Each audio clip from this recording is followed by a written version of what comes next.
Florida prison. A nationwide prison strike planned Friday has Florida's jails and state prisons on high alert through the weekend, bracing for possible upheavals by inmates protesting what they say is inhumane and violent treatment. Already, a revolt at Holmes Correctional in Florida's Panhandle on Wednesday night, involving more than 400 inmates, caused damage to nearly every dorm during an uprising that lasted into the early morning. No one was seriously injured, but the department is concerned that the disturbance might be a harbinger of what's to come. Florida's prison system, the third largest in the country, has been dangerously understaffed for nearly a year, and several sieges have occurred in recent weeks. To further exacerbate tensions, many inmates have been in forced confinement in their dorms, allowed out only to eat because there isn't even enough staff to guard them during outside recreation. Over the past 2 years, the Miami Herald has published a series of stories documenting the brutal or unexplained deaths of inmates in Florida prisons, a record number of use of force incidents and corruption by guards and top officers. In recent weeks, the department has had disturbances at Jackson Correctional, Gulf Correctional, Franklin Correctional, and Okaloosa C. All of them, like Holmes, are located in Region 1 and the Panhandle. What's up with it? It's Whiteboy Radio back with another one. First time here, smash that subscribe, hit the like button for my returning subscribers. Shout out to my members, and if you can, look below. There's a member option. It helps the channel. Man, the beginning clip is it was a prison riot, and boy, I barely missed that one. So that was the prison that I was at. I actually got out of prison. Okay, I'm out now, and that popped off right after I got out. I remember hearing about it, but I actually forgot about it. And I wanted to upload more prison content, stories, and stuff onto the channel. You know, there's always there's a select couple videos I really want to do on this channel, but I promised myself I'm going to wait till I get like 10,000 subs because they're very personal and important videos to me, and we're almost there, people. So I've been saving them, but I remember hearing about it from some of my buddies, and I was actually doing research on something else, and I came across it. So I said, let me drop this video. Look, this was a riot at the same institution I was at. I had just got out, but what it was is they tore the whole prison up. It was actually like a statewide movement, and it was because of conditions. You know, this is a very hard battle for inmates, but as you can see in that little clip that I uploaded, they had support from their families and stuff on the street. People were protesting. You know, what conditions is just everyday life. You know, everyday life. There was a time in prison where they have these contracts on the inside, you know, and they, I want to say they got rid of Airmark for some time.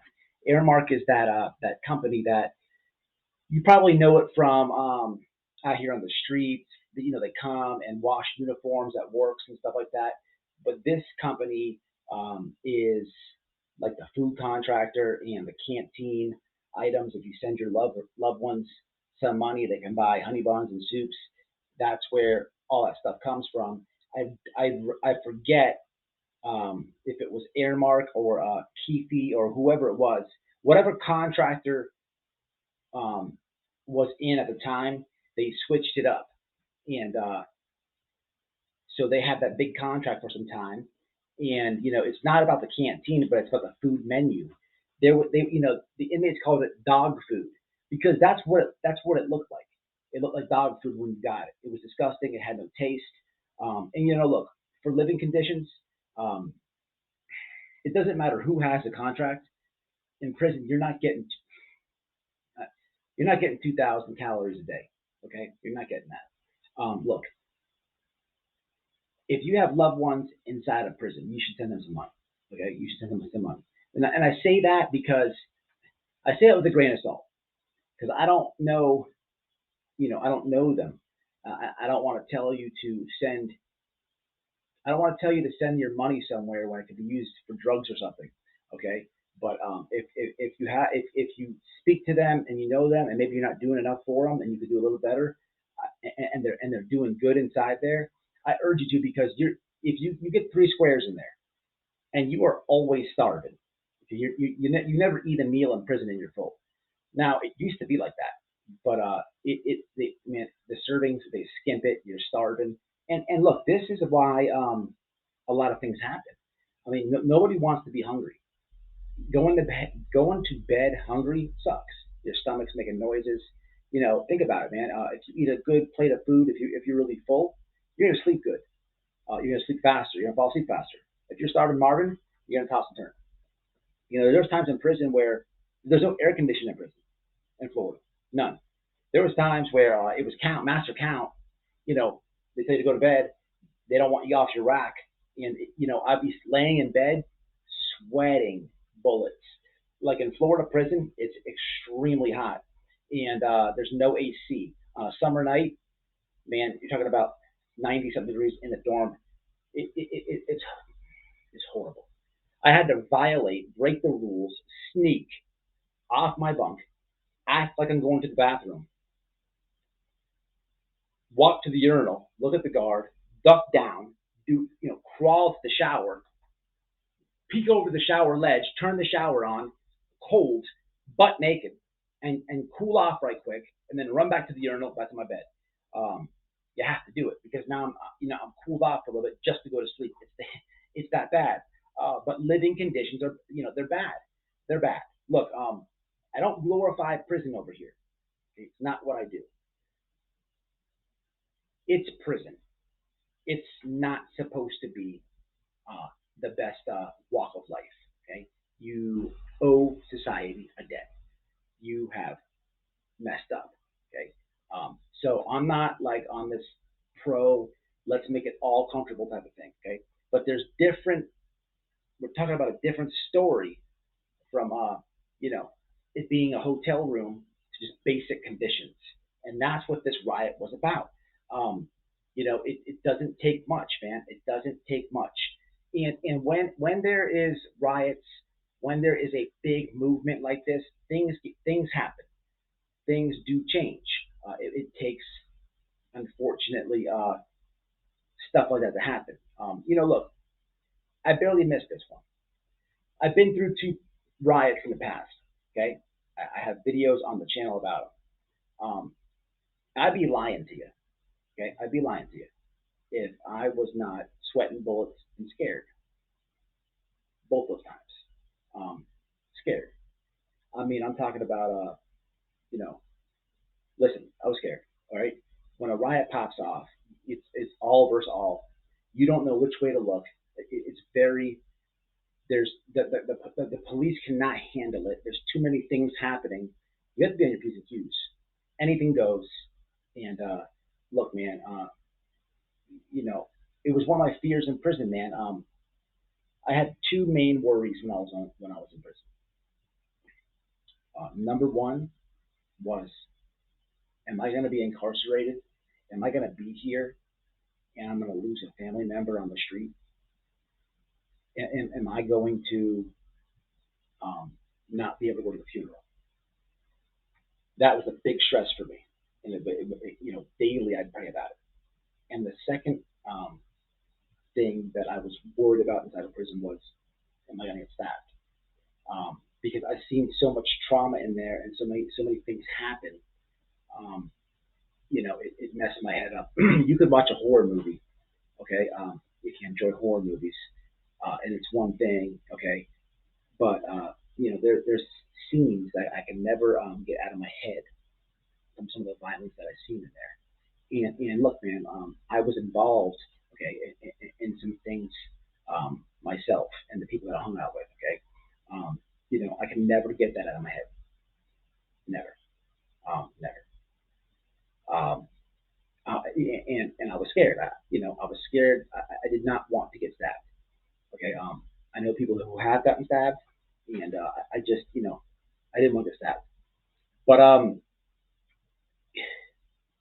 living conditions, they're rough in Florida. They're rough in Florida.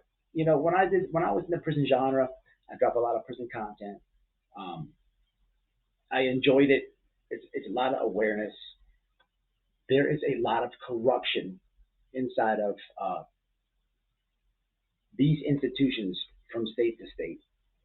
And I would imagine the living conditions from state to state are very bad. I believe I was reading something about Mississippi. There's something horrible happening there. Those guys have it very bad. Okay, I think it was a little while back, but the living conditions of Florida are they're messed up. They are messed up, and it takes an uprise. But those uprises are scary, man. Things happen. Anything goes. And the problem is with these uprises and riots is, for example, the food, the portions. That is not an inmate problem. Okay. Again, granted, some people inside a prison 100% deserve to be right there, and even to the extent of never getting out. Okay. But there's some people that are just paying their debt back. Maybe they had a monkey on their back. There's a lot of good dudes inside there as well. There's a lot of scumbags and scumbags and shitheads in there, okay, and weirdos. But there's also good dudes in there. Um, you know, it's the corruption. It will never get fixed. It will never get fixed. And this is very hard for me to word. The corruption inside a prison will never get fixed. It just won't. It's just the way that it is. Okay. There are some things um, that will that can change, but the system will never change. And back to what I was saying about it's not an inmate's fault with the food. It's just what it is. It's prison, okay? That is on the institution, okay? It's not an inmate's. It's not within the reach of an inmate that we're powerless to who has the contract. So if the state goes with these people to save a few dollars, and we're starving even more, that's how these things happen. And then when these riots pop off, it's aimed at the institution, but it's prison. There's super violent people in there, people with chips on their shoulders.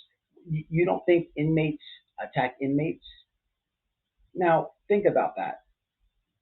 If the food was just as it should be, normal, the portions, there would be no riot. But because there's a riot, inmates are stabbing, fighting, killing other inmates over this issue. It is crazy. It is crazy. That's their fault. It's their fault. It will never get changed. Small things will. Small things change. When I was in prison, you had to have the butt naked face. Okay, you had to have no mustache and no beard. Okay, and a shaved head. Um, that's just the rules. Okay.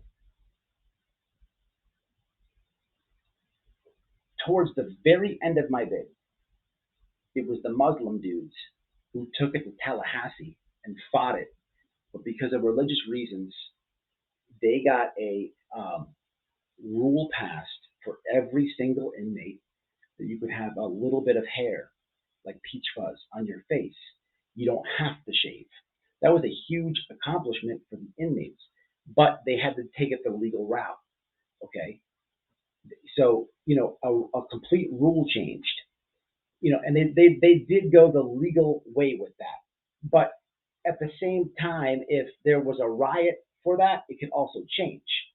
Small things change, okay? And usually when there's riots in prison, it's little small things that change because really a small thing in prison is big, okay? It's big.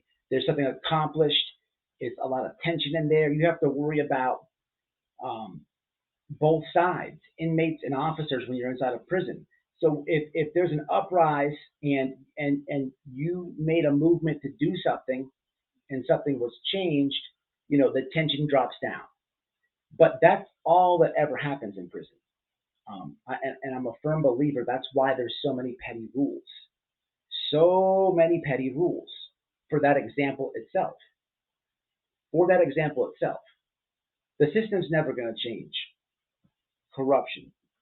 I've heard all the stories from the prison job. Everything from, each state and how the politics are different and whatever have you, but you cannot beat corruption, man. You're never going to beat it. And I can never explain that, people.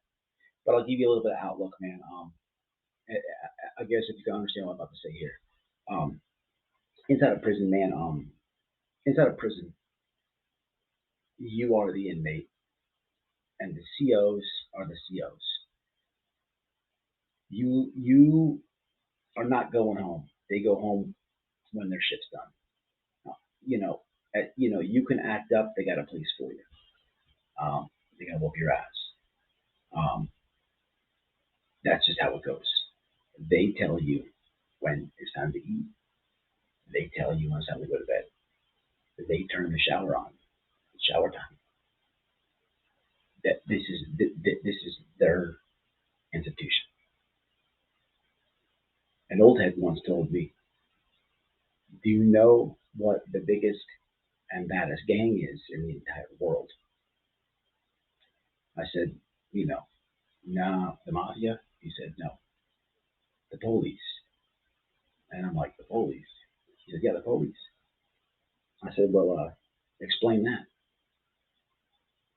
He said, "Their colors, the colors they rep is black and blue and brown and white and green. They don't have AR-15s.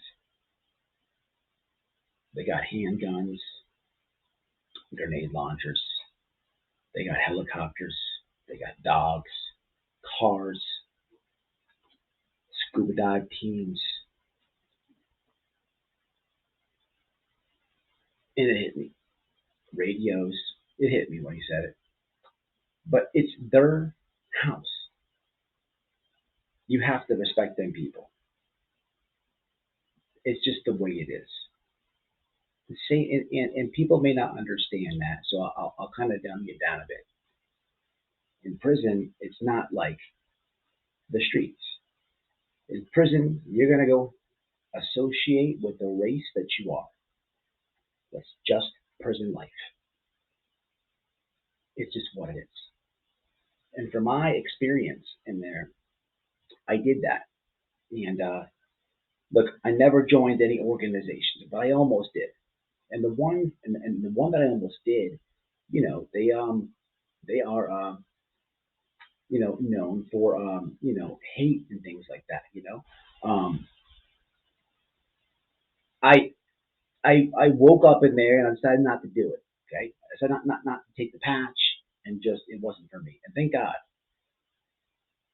coming out here into the streets and looking back and talking about this almost as like therapy, I just I apply those little simple things I just said to what I see in our country right now. In prison is a very, very racist place. I mean, there's really racist black people in there. There's really racist white people in there. There's racist Spanish people in there. It's pure racism in there, pure hate. When I look at politicians and people say that, white supremacists and you're racist if you voted for Trump, it's beyond watered down, and it's they just look so stupid to me because they have no idea. And when I see like defund the police and these type of like movements, it just I don't understand it. Like they don't get it. They don't get it. It's never gonna change. Prison is a place I recommend no one to go. But if you've experienced it, or if you have people in there, their outlook on life will change for the better. It is the one experience they can take away in a positive light. Riots pop off barely missed this one. For this video, I urge you. You don't have to comment it. If you're free if you want. If you want to, leave it. But reach out to your family members if they're incarcerated. More. Write them. If there's an email service, email them. Try to put some bucks on the phone for them. Try to send them a few dollars. At any given point, these things happen. And I'm glad and happy that I missed this one. But man, I was just in there. And I had bros in there, and they had to go through that. I just urge you to reach out to your loved ones, man. You just should. Hey, man, it's Whiteboy Radio. I'm out of here. Smash a like on the way out, and I'll catch y'all on the next live. Appreciate everybody. Look, we're almost 10,000. If you haven't subscribed to the channel, go ahead and subscribe. And let's keep it moving. Until the next one, write your folks. And shout out to Bassmaster, man. He sent me this in the P.O Box. The P.O Box is in the description. If you want to send something, shout out to you. Until the next one.